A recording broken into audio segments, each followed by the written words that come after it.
Hello you guys and welcome to my channel. I'm so excited to have you here. So in today's video, I have a very special guest here that is going to be talking to us about her experience in the MLM ItWorks. I have not spoken about ItWorks in a very long time, so I'm so excited for this video. I had the pleasure of interviewing someone who was in ItWorks for over 3 years. Me and her sat on a Zoom call and we talked about everything from how did she join, where was she when she ended up in her MLM, how was it in her MLM, how did she leave, what advice she has for current MLM reps leaving their MLM, all the way to sneaky recruiting tactics. So thank you so much to this person for getting on a Zoom call with me. She also has a YouTube channel. So clearly I wanted to shout her YouTube channel out. This is her YouTube channel right here. I will show it to you guys. I will also link it down below if you want to support her. So let's get straight into the Zoom interview. So, hello. I wanted to start this off by you introducing yourself. Okay. So my name is Lanika Wright. I am 36 years old. I was in ItWorks for about, I want to say almost 3 years. And I got out, I escaped in 2018, I want to say. ItWorks is one of the MLMs that I despise. I think I despise all fitness MLMs, but especially ones that really are all about, oh, here's a wrap. So how or what is your opinion on that when it comes to ItWorks, when it comes to their like fitness products? They definitely kind of like target people who might be feeling insecure about their bodies and their weight and things like that, especially like new moms, which is obviously what a lot of MLMs go after. So if you're a new mom, you're most likely feeling insecure about your weight gain and things like that. And so they do want to target those kind of people because they know they're going to be the perfect customer because they're going to want to put that wrap on and see their stomach tightening up after having a baby. So I do find that very troubling because it's very difficult to even just adjust after you just had a baby. Like mentally, you're just in a whole different space and you will be more vulnerable to something like that. I really dislike that. It's really sad because I feel like then moms think this thing is working when normally it's just water weight and things like that, and can lead them to a very bad, like down a slippery slope. And I don't think you're really supposed to bounce back because you had a child in your body for 9 months or so, and you pushed them out, you gained a lot of weight and all this other stuff. So sometimes what I learned for myself anyway, is that I was always very, very skinny up until I had children. I have 3 kids now. And so after you have the baby, I don't think it's always meant for you to go back to your original weight, because I can't imagine being as skinny as I was before I had kids, especially at the age I am now. I don't think I'm supposed to be that skinny. I'm an adult. Like I'm supposed to have, the adult weight. I think it's more about embracing your new body. And yes, you might want to tighten up eventually, but especially right after you have a baby, it's mind blowing to even have a woman feel like you just had a baby. Okay, let's start getting yourself back. Like, no, I just want to enjoy my baby and I'll worry about this weight later, So. And you feel like ItWorks really tries to promote that to new moms and stuff. Yeah, I do. So how did you end up getting recruited into ItWorks? Oh, goodness. So the story. Yes. So I was always that person that I never really had a lot of friends. And this is going back to like high school and stuff like that. I've always been really shy and quiet. So I never really made friends very easily. And around the time I got recruited, I was like, first of all, more backstory. I was like diagnosed with depression when I was a teenager, like 13 years old. And then when I got a little bit older, I was re-diagnosed with depression. And I was also diagnosed with borderline personality disorder. And so I've always had like a lot of mental stuff going on. And around the time that I got recruited, I was just like as we always hear it, like I was in a dark place. I was like not feeling good about myself, like at all.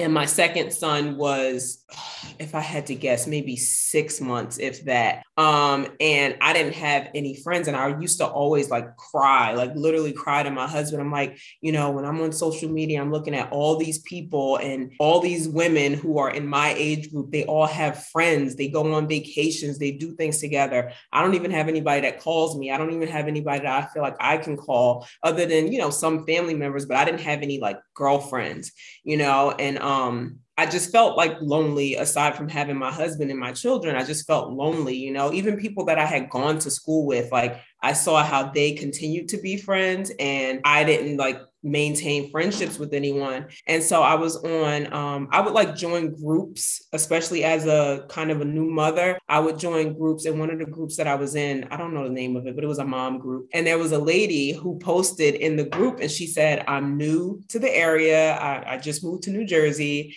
and I'm looking to make some mom friends. And whatever town she said she was in, it was close to where I was, and nobody had commented on her post. So I was like, oh, you know, it's perfect opportunity to make a friend. And she had said that she was pregnant with her first child. And so I was like, oh, that's perfect. So I messaged her or I commented under it. And I don't remember the initial conversation we had, but I don't even think I could find it, because at this point, me and the girl are like, we don't talk at all. I haven't talked to her in years. She blocked me on everything, whatever.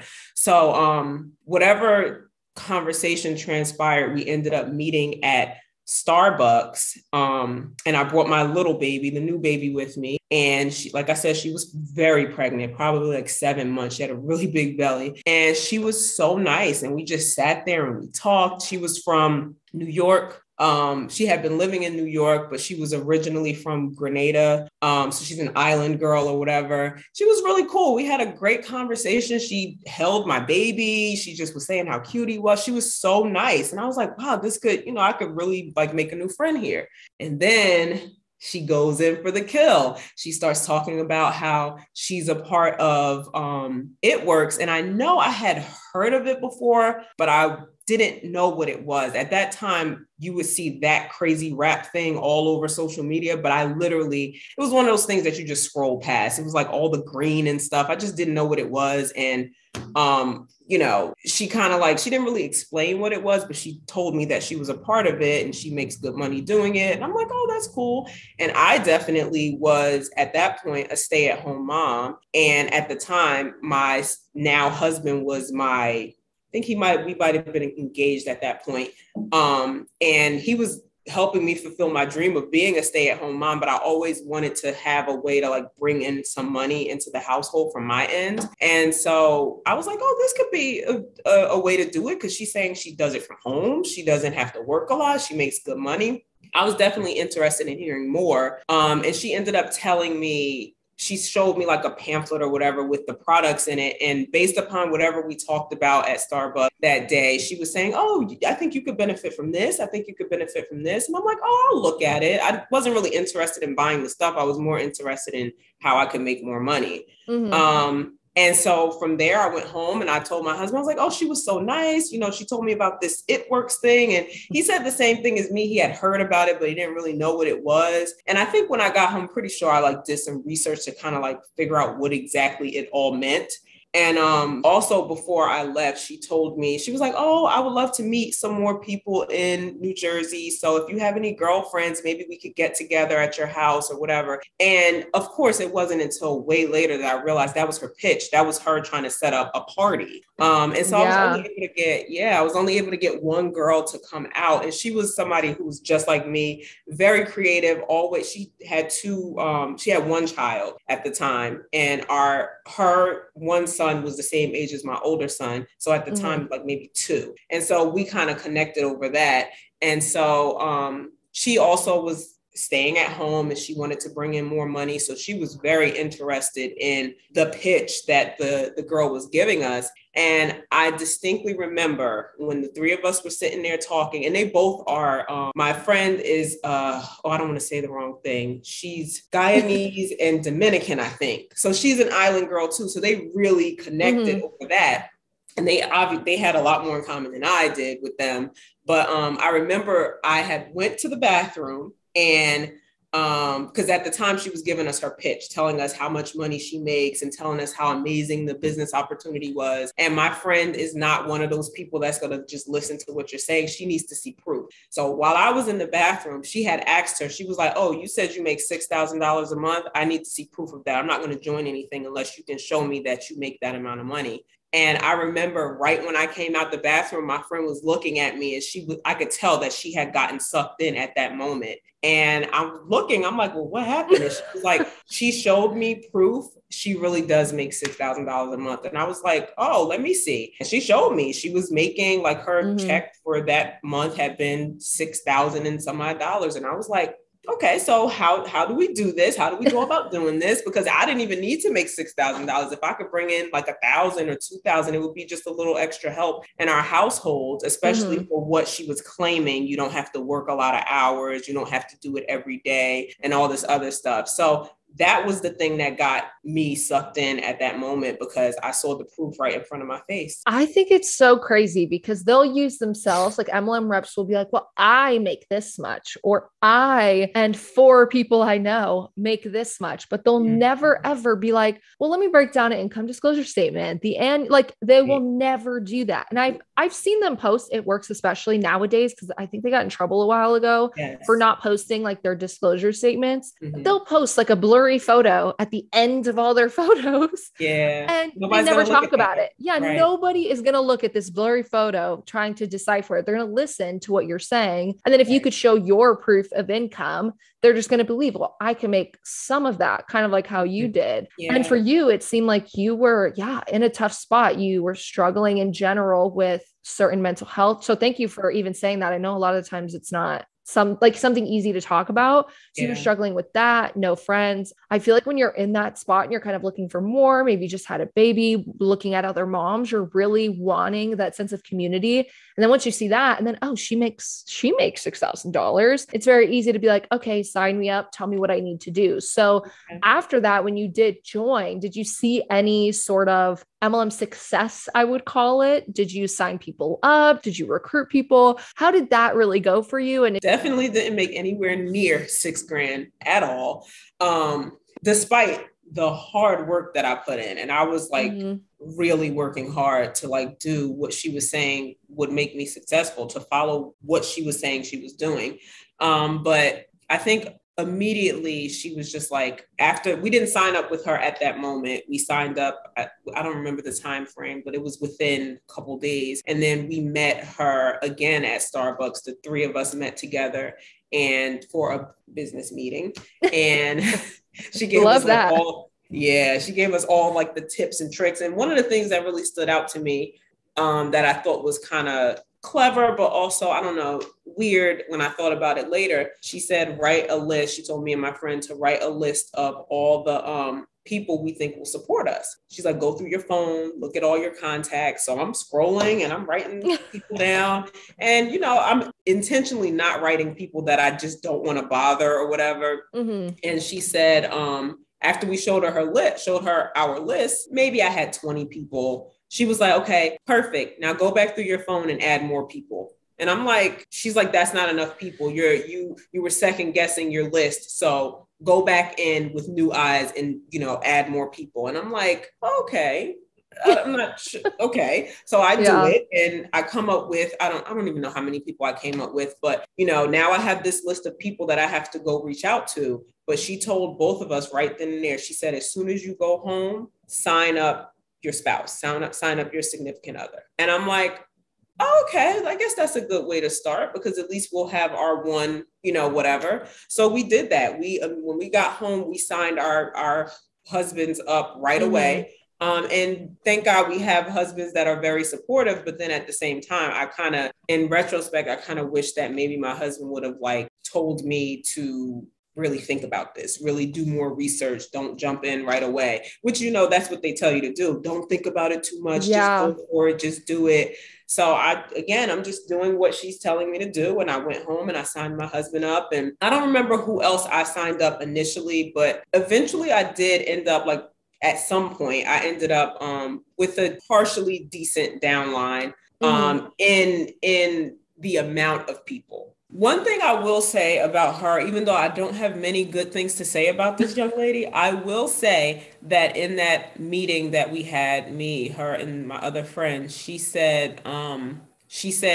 you can choose how you run your business. If you want to recruit people, you can recruit people. But if you want to focus only on selling, you can do that as well. Now, we both know at this point that you're not going to really get anywhere just by selling products. But she didn't initially say, recruit. She was telling us that it's up to us how we want to run our business. And I appreciated that, because I was just like, I don't really know. I'm not really the kind of person that would be really good at recruiting people. So that's not really something I'm interested in. I really did want to focus on, selling the products, even though, you're supposed to sell the products right away before you get your kit, before you even use the products, see the products, touch, smell anything. You're supposed to automatically be telling people, I think you could benefit from the greens. And it's like, how could I even know that you could benefit from the greens? I haven't seen, tasted, smelled them or anything. I haven't received them, So that did happen a lot for you. Like when you were in, you were like, oh, you need to sell products now, and kind of selling stuff you had no like background. And I feel like for fitness MLMs or health and wellness MLMs, most of the people who are in them, we don't know anything about like the body. Yeah. So you ended up like having to do that. Like they were telling you to do that essentially in trainings and stuff. Yeah. Yep. She definitely told me that I needed to get those products sold, basically. Because, it's always, there's no rest in an MLM. I don't care what anyone says, there's no rest. It's not like, I'm going to take a few days off, or like a regular job where you work 5 days and 2 days you're off or whatever. You have to round the clock be working. So if she recruited me on a Monday, she doesn't have time to wait for my kit to come and all that. I have to immediately start working, because any work that I do she's going to benefit from it. And I think, no, that's a great point, because people in MLMs always say, well, I'm on vacation. Like, look at me. I can work from anywhere. But then when you actually join, I like to call it the hamster wheel. Like it's a constant thing. It's a constant upline telling you need to do something, because what you do essentially helps them. And that's how they earn volume. So you end up 24/7. So you always felt like you were working, because that's something I wanted to ask you, like, how much do you feel you ended up working that when you left and looked back on it? I remember being told in the beginning that about these training calls. And it's like, once I joined, it was like my life completely changed, and not for the better. It just became crazy and hectic. It was like a corporate call every Sunday at like 10 p.m. And then it was the team call every Monday, or the team training every Monday. It was like on like a webinar type thing. Mondays at 12. And then on Tuesdays, it was just our team call. And then on Fridays, it was another call. And it's like, I have 2 kids. I have always homeschooled my kids also. So even when my oldest was just 2 years old, I had always been teaching them. So my kids have always been home with me all the time. And I'm like, I went from being able to do whatever I want with my children, take them to the park, do this, do that, to like, now I have to constantly think about not only selling and recruiting, but I have to get on all these calls. It's like so overwhelming to have to be getting on all these calls and trying to retain information from all of these higher up people. But it's like, you feel like that's what you need to do, because these people are millionaires. And if I want to get even anywhere close to that, I need to duplicate what they're doing. I need to do exactly what they're telling me to do. So it's like, I know that I have to get on these training calls. And then, one of the things she said also when she met us at my house, she said, her first month, she made, her commission check was $500. And she said she barely did anything. And I knew that sounded kind of crazy, because I'm like, wow, you could barely do anything and make $500 a month. I'm like, I don't mind barely doing anything. But, she was selling it. She was great at selling it, because obviously I fell for it, both me and my friend. So once I actually got started, I remember saying to my friend, I'm like, how did she make $500 in her first month barely doing anything? And I feel like we're like working so hard. The stuff that she's telling us to do is not barely doing anything. It's a lot. She didn't present this as if we were going to be doing so much.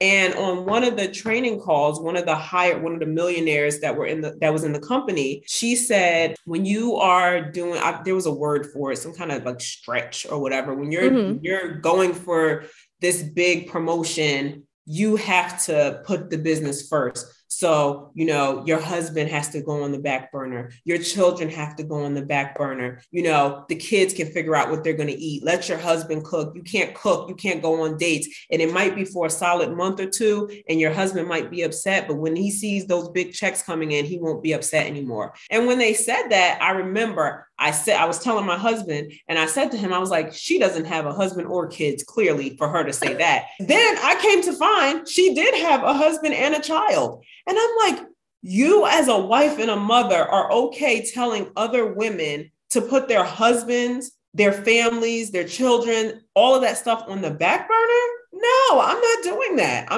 I'm not going to be successful because I'm not doing that. I'm not going to put my husband and my children on the back burner, especially my baby was a baby. He was new. I'm not putting him on the back burner for a month or two to make some money. I would rather be struggling and know that my family, they'd have them know that I love them and that they're important to me than to be shooing my kids away so I could be typing and on my phone and doing all this stuff all day. It's ridiculous. No, that is how bad it is. And they don't tell you that when you're joining ItWorks, you are presented like, oh, I make this much. I don't do much. It's what you said. Like, oh, she was promoting. I don't work much, but it's like, you're probably not working much because you have a downline. You have people who, and for example, for you, if you weren't even selling that many products, she was still getting a paycheck off of your purchases. So everything you purchased, if you needed to stay active with whatever, can you think about like say 20, 30, 40, 50 people all purchasing a couple $100s a month? That's a lot of money for the upline. Definitely. So the upline alone can make that much money doing nothing. But at the same time, the spouse thing is ridiculous. And that is why we see in like Lula Rich, if you watch that series, like people get divorced with MLMs and there are really bad experiences because women listen to this because they want to make income for their family or whatever it may be. And then they end up divorced because they can't keep up. And then they promote, oh, you don't have to do much, but why are you not pooping on the toilet and recruiting someone? It's like, no, I'm not, because can I go to the bathroom?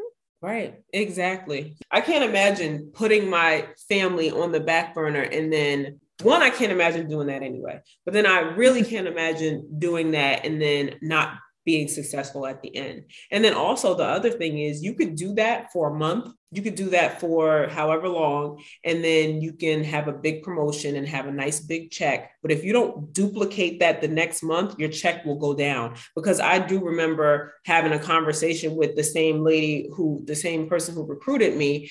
And I remember her telling me that she was like, oh, I need to like double my efforts. I think I'm just going to go get a job at Mac or, somewhere so I can just put myself out there and meet more people because I need to recruit more people. My check has dropped and I only made $4,000 last month or whatever. And I'm like, when she said that to me was like one of many red flags. I'm like, wait a minute. When I joined because she told me she was making $6,000 a month. And then now she's frantically saying, my last check was only $4,000. So I'm going to go get a job at the mall so I can meet more people to recruit.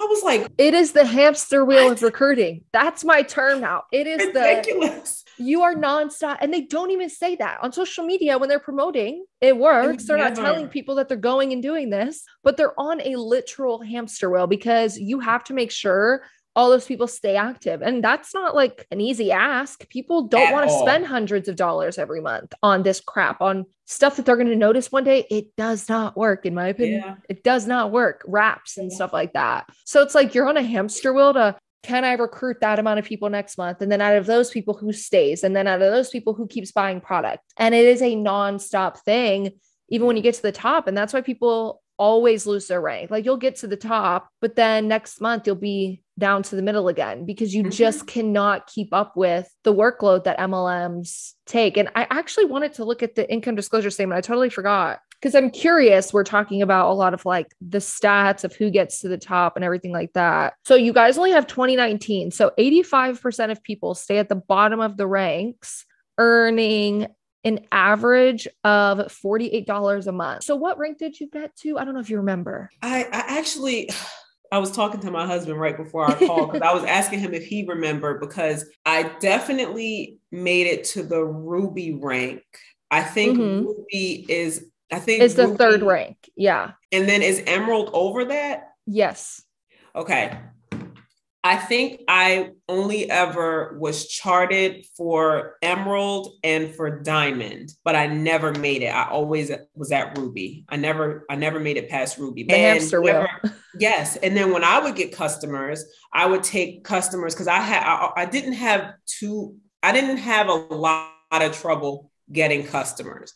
So when I would get customers and I didn't need any more customers under me, which obviously if they're right under me, I'm going to make the most money from them. But I wanted to rank up because that was always pushed. You know, you need to hit your next rank. You need to hit your next rank. So I would have my chart and then I'm like, hey, I have 5 people that need 4 customers under them. So I would get a customer and put them under those people. So I would get customers, I would move them around and things like that. But then I would never have enough volume. And because the people under me weren't really working, I would never be able, I would be charted, but I could never actually hit that rank. And that's the thing about it is it's all dependent on what your downline does for you, essentially. Yes. When it comes to ranking up any upline, it's what can the people below me do for me? Because you can't get anywhere in ItWorks and other MLMs without doing that, without how many people under me can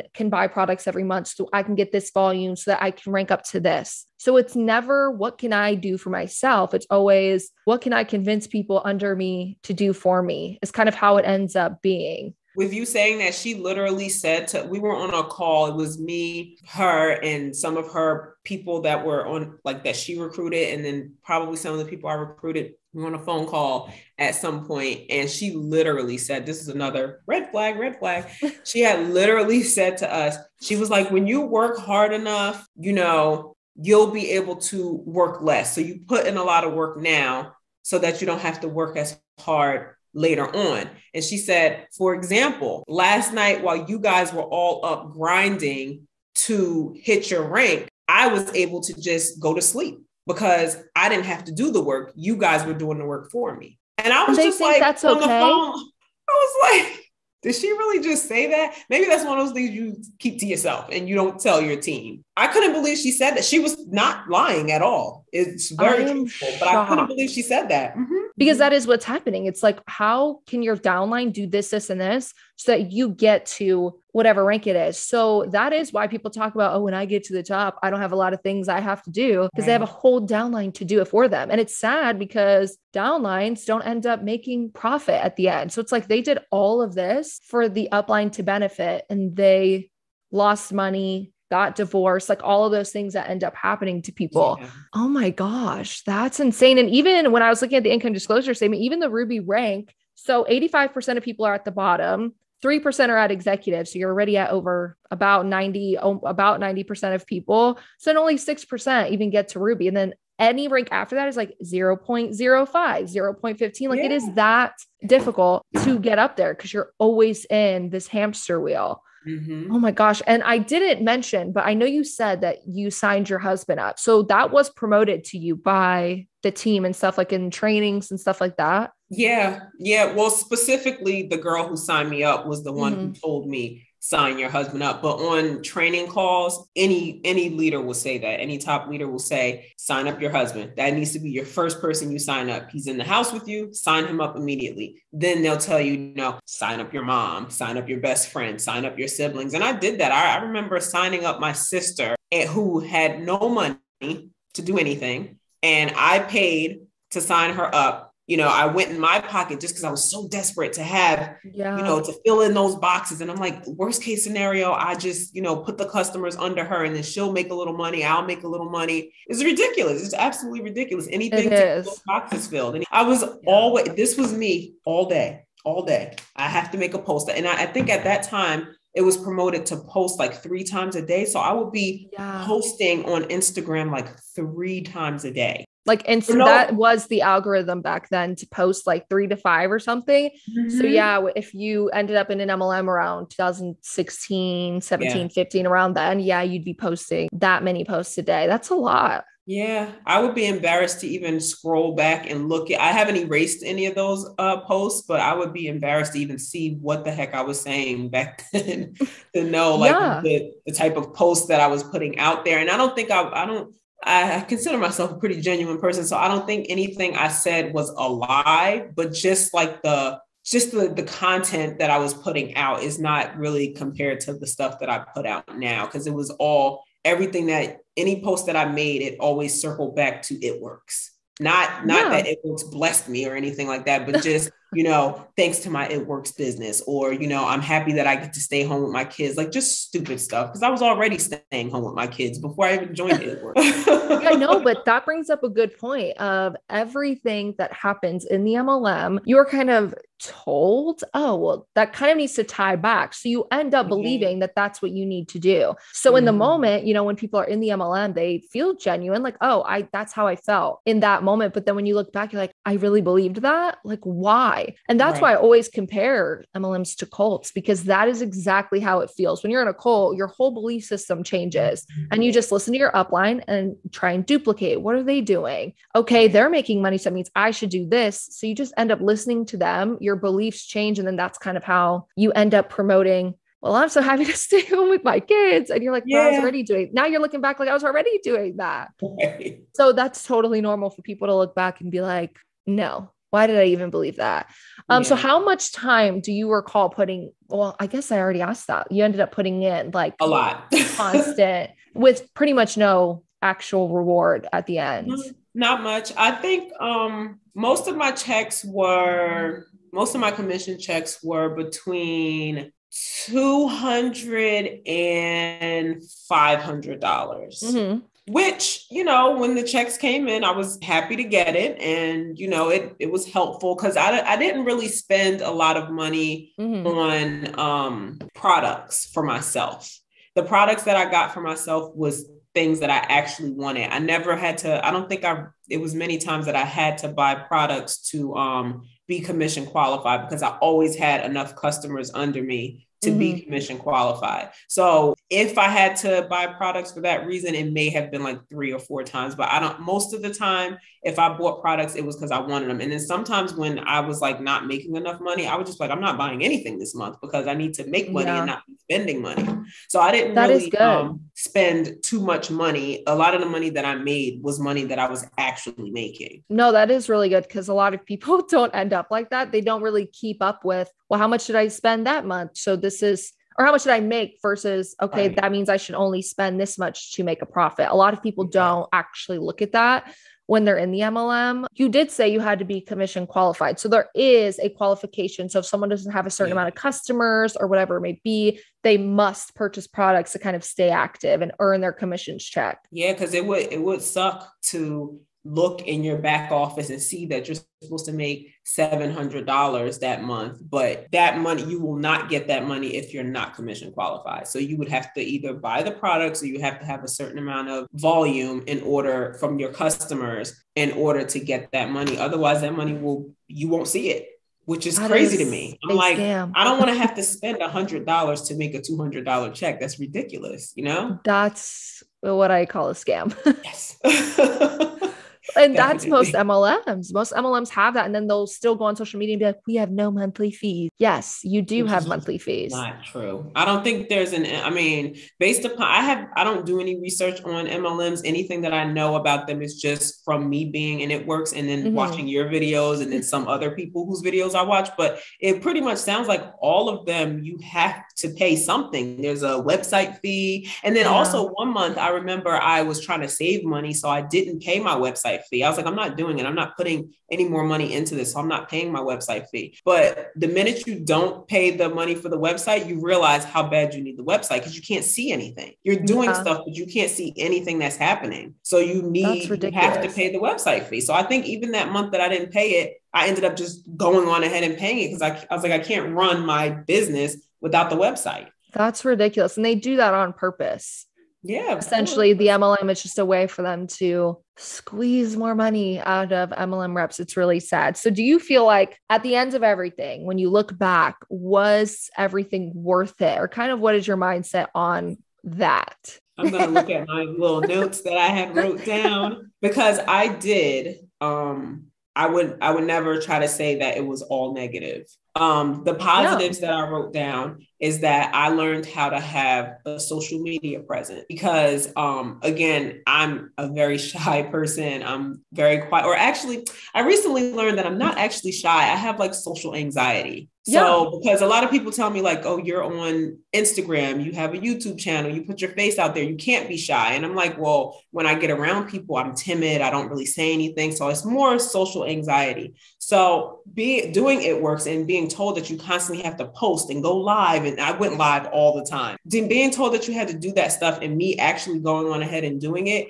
it taught me once I was done with ItWorks, I'm like, if I was doing all that for ItWorks, I could just do it for my own regular life. So it taught me how to have a social media presence. And also I'm an author. So I was able to like start putting myself out there more about my books and talking about my books. And I'm like, if I can promote some products that I didn't even create, then I should be able to promote stuff that I'm passionate about. I also grew my social media following because when I first started ItWorks, I don't know about Facebook, but before I started ItWorks, I think I had maybe 300, 400 followers on Instagram. And by the time I got out, I think I had 10.3 thousand followers at that point. And I never thought I could get that many, but it was just based off of what they told you to do to grow your social media, because you constantly need to be reaching out to more people. Oh, I put that my skin got thicker because I mean, I'm still a very sensitive person and my feelings get hurt very easily. But the constant rejection of people saying, no, no, no, no, no, people ignoring your messages when you're cold messaging people. Yes, I cold message people. I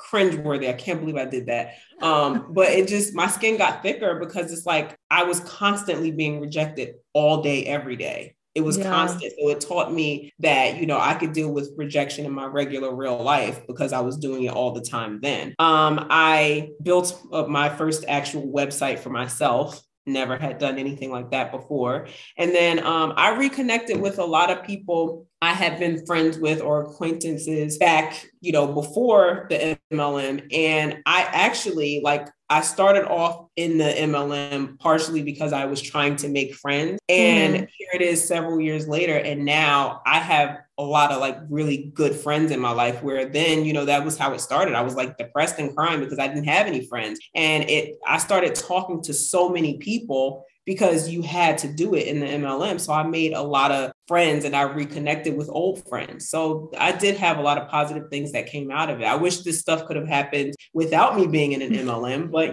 it's the positive that I took from it. So when you left your MLM, how did that go with your upline? Or people, because I'm always curious if you have similar experiences to me. So how did that go when you kind of left, and how did everyone react? Well, my experience of getting out is very different from yours. The young lady who recruited me, I had stopped talking to her. She caused a rift between me and some people that I was close with. Well, I should say one person I was really close with and one person I had reconnected with that I went to high school with.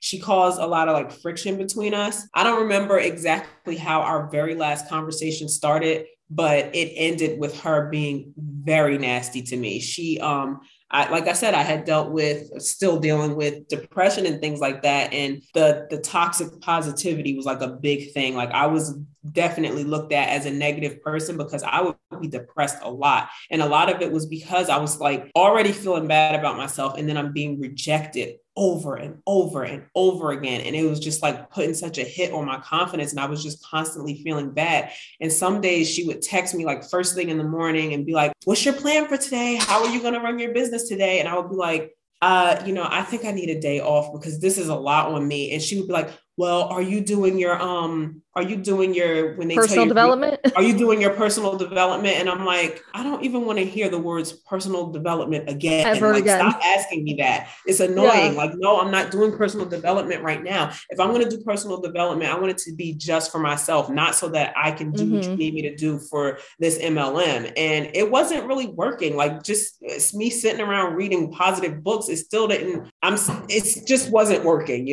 So I was she constantly looked at me as a negative person, and she didn't understand what it was like to just go through depression and things like that. So she was constantly annoyed with me and the way I handled things.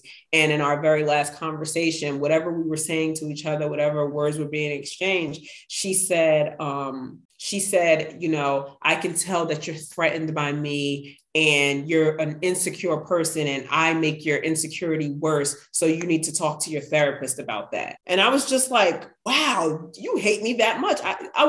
I don't care how much I don't like someone. There's no way. Like, that was just wrong on every level. And I never throw that out there with the whole therapist thing. That's so wrong. Because I was very open with her about that, because there were points where I thought that we were actually friends, or we would actually have a friendship outside of just the MLM, which, to throw one more thing in there, a lot of times we would try to, I would try to plan stuff with her so the kids could play together. Cause by the time she had her baby, and I would be like, oh, do you want to take the kids here? Do you want to take the kids there? She'd be like, yeah, you know, that'll be fun. And every time it was the day for us to do it, she would always have a reason why she couldn't do it. The only time we ever got together literally was when it was related to ItWorks. She never actually wanted to be my friend. And I didn't realize that in the moment, because I was so desperate for friends that I was like blinded. I didn't see it, you know? So anyway, in that last conversation, I after she said that to me, I responded in a mature way. I just was like, you know, I really feel sorry for you. I'm sorry that you feel that way, whatever. And then I never messaged her again. So, but then I was like, I have been posting for 2 years. I have been putting those accountability posts, like a month from now, you're going to see me go diamond and all this other stuff. And I would be doing all that stupid crap. And then, you know, I just felt like if I stop, this is going to be really embarrassing. And also, I don't want her to see that I stopped, because I don't want her to think that she had she's the only reason that I was doing this, or I need her leadership in order to succeed. So even after I stopped talking to her and I basically didn't have an upline anymore, I continued to work alone. I want to say about 5 months, I would continue to inbox people and make posts and do all this other stuff. And then one day I was just like, I can't do it anymore. I don't have a team. I don't have an upline. I'm not passionate about this. I'm so stressed out. I'm sick of being on my phone. And I was like, I'm just not going to renew my fee this month. I didn't renew it, and I just never talked about it or posted anything again. I didn't talk to anybody. I didn't have a downline that was doing anything. So it was really nobody for me to tell. I didn't have to tell anybody, hey, I'm dropping out. Nobody was doing anything. So nobody cared. Right. Everyone's like, let's stop together. Yeah. I'm pretty sure everybody had already at some point, like, I'm just over this. And I just stopped. Yeah. That's really sad. I'm sorry you went through that. Like, someone telling you that about, you should go to therapy. Yeah, you don't say that to anybody, but it shows that, you know, in the moment, you could think that the person above you or like an upline is really genuine and wants to be your friend. But then when you kind of see that maybe I'm not doing enough for them or whatever, you kind of see their true colors on how they really feel and how they really will treat you. So unfortunately, a lot of the times we see that, like, uplines, you could tell they didn't really care about anyone in their downline. They just cared, what could they do for me to make me money? So I think the only other two questions I wanted to ask was if you recalled any kind of like shady tactics used to get people to join. And then if you could end the interview with one piece of advice to someone in an MLM, what would it be? Anything shady. I mean, everything about it is shady when you really think about it, but I'm trying to think if there was anything specific. You said for recruiting people? Kind of for anything, like to sell a product. But if there's nothing that screams out to you, then that's totally fine too. No, but I do want to say this. This is pretty interesting. So, you know, all these MLMs have conferences and all that crap. And so it was, you know, they tell you, if you go to conference, you're going to promote. They don't really ever tell you how, but they just tell you you're definitely going to promote. Everybody who went to conference last year, who's on my downline, they promoted immediately, you know, afterwards. Next month they promote it. And I'm just like, I need to promote. I need to get diamond. And so I'm telling my husband, like, we have to go to this conference. I didn't put all this work in to be in this MLM for me to not make any money. So let's just go to this conference. It was in Florida that year. So I think it was 2017, I want to say. It was in Florida. And so my husband buys the tickets he buys our plane tickets. He buys the conference tickets, which I wish he was around so I could ask him how much the tickets were, but they're expensive. Couple $100. Yeah. I feel like it might've been like, I don't want to say the wrong number. I feel like it it may have been like 300 and something combined or 300 and something a piece, but I know it was a lot of money. Yeah. And then, you know, we had to buy our plane tickets. We had to get our hotel accommodations. Nothing was paid. There was nothing that they paid for. You had to pay for everything. It's really expensive. Very expensive. And so we go or we didn't, I shouldn't say we go, we prepare ourselves to go. And I don't remember what month it was, but it was definitely a winter month because I know it was, there was snow involved. And we were supposed to be getting on the plane on whatever day it was. And there was a huge storm, like a snowstorm. And it was a sign. Yes. Our flight was canceled. And I'm freaking out. Like, our bags are packed. We're ready to go. We have our 2 little kids and stuff.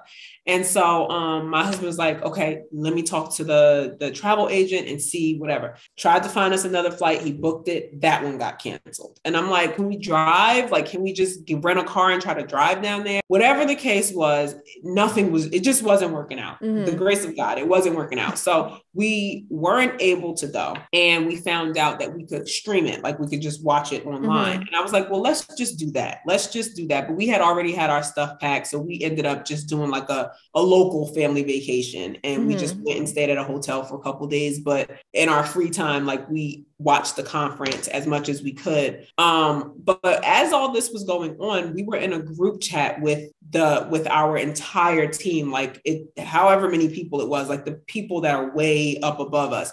We're all in a group chat together on like GroupMe or something. And I remember now one of the girls, actually the same girl who's like a millionaire, who was saying that, you know, you have to like put your family on the back burner and all this other stuff. She was one of the people that was in this personal group chat. And I remember saying, I'm coming from New Jersey and there's a storm and all of the flights are being canceled and it doesn't look like I'm going to be able to make it. You know, does anybody know how I can get my money back from, you know, the tickets that we paid for? Like the flights were fine. We were able to work that out, but like the tickets for the conference. And I remember the young lady who was a millionaire in it, she made a joke and was like, what did she say? She said, she made some kind of joke like, oh my God, this weather is just crazy, Lord. But it was like no type of sympathy. I'm like, you're a millionaire. I am scraping at the bottom. And I'm telling you that me and my husband paid hundreds of dollars for the tickets. And I'm expecting you to like help guide me. Like, what could I do? What could I possibly do? And she was like, oh, you know, global warming. Oh, this is crazy. And I'm like, why are you making jokes right now? Like, this is a big deal. Like, I spent money I didn't have to try to go to this conference, and you have money pouring out your ears because you're top in the company and you're not even taking it serious. So when she made like a joke, I responded and I was like, I really need to figure out how I can get my money back because, you know, this is a big deal. Like, I didn't really have it to spend. And that's when, you know, she just like, oh, well, just reach out to corporate or whatever. And when we reached out to corporate, it took us weeks to get anything figured out. And they ended up giving us a credit to buy more products from them, and not even for the full amount that we spent on the tickets. It was like maybe half of it. We got a credit. We didn't get our money back. We had to buy more products. And I was like, there were products that I liked. So I was like, okay, I probably was going to buy products anyway. Now I can use this. But like, realistically, I would have wanted my money back, you know? I would have wanted my money back too. But these MLMs never do that. They always have in their little like clause, you cannot get your money back. Even if like someone dies, they will not give people their money back ever. I mean, I guess they think it's okay because no one ever brings it up as like a problem. Like MLM reps normally always just go. And then when they quit, they normally stay quiet because they're kind of embarrassed about their experience or whatever it is. So no one ever brings it up as like, hey, this is kind of an issue here. So yeah, they end up doing that. Oh, but with your trip, did you feel like you learned anything from like the online conference stuff? Because I know I didn't. My MLM. All it was a bunch of like motivation, hyperness, like just loud talking and excitement and a lot of clapping. And I think essentially like what the whole you're going to promote thing is about is, and I think you probably have talked about this in several videos, it's just the adrenaline and just seeing all these people walk across the stage who became millionaires through the company and things like that. So that ends up being the thing. It's like, oh, if they can do it, I can do it too. I see these people on social media and on Zoom calls or webinars or whatever. And now I see them in real life. They're real people. They make money. I can do it too. And then you go out and you go harder. And instead of messaging 100 people a day, now you message 300. And then that's how you promote, just by being more annoying. That's it. No, that's literally it. Like, I remember going to a conference and you come back like excited. So it is like the adrenaline, it's the hype, the motivation. You have just seen millionaires cross. You've seen probably your upline if they're like in the top percentage. I know mine was like an elite rep, so like top notch rep in Beachbody, and it's just motivation. That's it. You come back and you're like, yeah. And then you'll post like all this community stuff when you get back from the conference, because you have actual photos with people. And I feel like that's also what brings people in, is like, oh, this community, kind of like how you and I were when we joined MLMs, is like looking for that. So I feel like a lot of people who are seeking community or in like a very vulnerable spot will normally get roped in from conferences like this based on what people are showing. So with that, do you have like a last thing or kind of advice you would give someone leaving an MLM or in an MLM? So if you are in an MLM, get out because eventually you will, and your story will probably be similar to mine or Deanna's or many of the other people who got out. Because when you're in it and you're doing well, you can't see this right now. You can't even imagine it, because when I was deep in it, I don't think many people would have been able to tell me anything, because I felt like I was doing the right thing. So even the people who were like, rejecting me or like, I'm not into that kind of thing, I'm just like, oh, they're just hating, they just don't want to support me. It's like ridiculous stuff. And that's just not what it is. So it's difficult to see this side of it when you're in it. So I'm just telling you, get out now before you lose more money and you get yourself more stressed out and things like that. But I don't know. I guess if you're thinking about getting in one, I would just say, and I think you say this all the time, just do your research. Don't let someone tell you to just go for it, because this is not the type of thing that you just go for. When you're investing your time, and you will be investing a lot of time and your money into something, you really need to look into it. You can't go in with the mindset of, I'm just going to go for it. Because when you make major decisions, like if you're getting a surgery or if you're even doing like a big chop of your hair, you don't just go do that the next day. You don't jump right into it. And this is a big deal. Being in an MLM, starting a business and things like that, it's a big deal. So you need to like do your research, look at both sides, look at people who are successful, people who it didn't work out for, people who got out, people who like actually do some research, look at videos, look at posts, read up on it and things like that before you make the decision. Because I think if you do the right research, you will not get in it. You'll realize that it's just not a good idea. Now, on another note though, before we leave, do you have like a YouTube channel you want to shout out or anything? I would love to link your stuff below, because I think you do have a channel, right? I do have a YouTube channel. I think it's just under my name. I'll pop up a screenshot too, then link it down below so everyone could go subscribe to your channel. So thank you so much for talking to us.